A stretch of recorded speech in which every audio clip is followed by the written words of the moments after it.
J'ai une histoire qui marque, c'est l'histoire d'un des meilleurs, pour ne pas dire le meilleur agent immobilier d'Agadir. Ça fait 20 ans qu'il est sur son territoire, il connaît tout le monde, il a accompagné des centaines de familles avec succès, il a un carnet d'adresses extrêmement fourni, il connaît les élus, les différents faiseurs, promoteurs, constructeurs. C'est le numéro 1 et pourtant pour l'IA, il n'existe pas.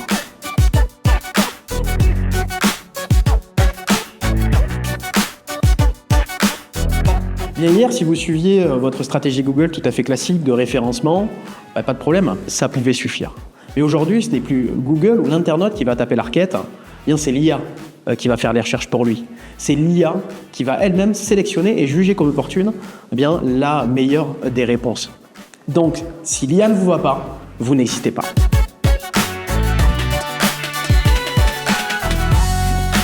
La première, c'est ce qu'on appelle les FAQ. Et là, je vais vous conseiller une chose, c'est de vous mettre dans la tête de l'IA. Vous allez avoir une mission, choisir les requêtes majeures que sont susceptibles de poser un utilisateur de ChatGPT sur votre secteur pour vous trouver quel est le meilleur agent immobilier de la ville, quelle agence choisir pour vendre mon bien dans tel quartier. Et à partir de là, si vous mettez textuellement ces requêtes sur vos FAQ, vous aurez beaucoup plus de chances de faire partie des résultats de la recherche.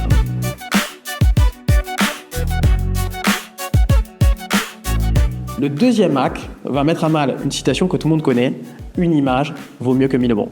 À l'ère de l'IA, ce n'est plus le cas. Pourquoi ? Parce que l'IA n'est pas capable de lire une image. Ce qu'elle sait lire, ce sont des données. Et pour ça, c'est très bien fait. Il y a ce qu'on appelle la métadescription. Lorsque vous implémentez une photo, aujourd'hui, elle est en général nommée couloir 410-27 pour la référence de la photo.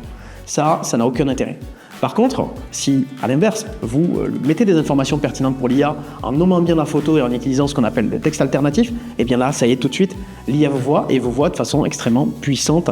Et c'est grâce à ça que tout va changer et que, enfin, 1000 mots vaudront mieux qu'une photo.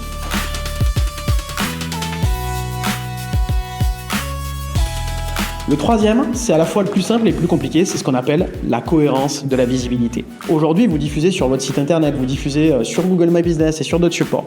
C'est très bien. Mais par contre, est-ce que vous êtes cohérent en termes de visibilité ? Est-ce que les numéros de téléphone sont les mêmes ? Est-ce que les adresses sont les mêmes ? Est-ce que les références sont les mêmes ? Si ça n'est pas le cas, attention, vigilance, vous allez être écarté de l'IA. La deuxième chose, c'est de multiplier vos supports. Plus vous en avez, plus vous les jugez, surtout s'ils sont qualitatifs. Pour ça, je préconise faire appel à des plateformes de qualité qui ont une belle réputation, telles que Mubawa par exemple, qui vont vous donner cette visibilité et cette autorité qui fera de vous la référence et qui fera de vous l'information qui est sélectionnée par l'IA. C'est vraiment capital. Je suis Yoann Bastos, président stratège, et si vous voulez en savoir plus sur tout ça, n'hésitez pas, contactez-moi.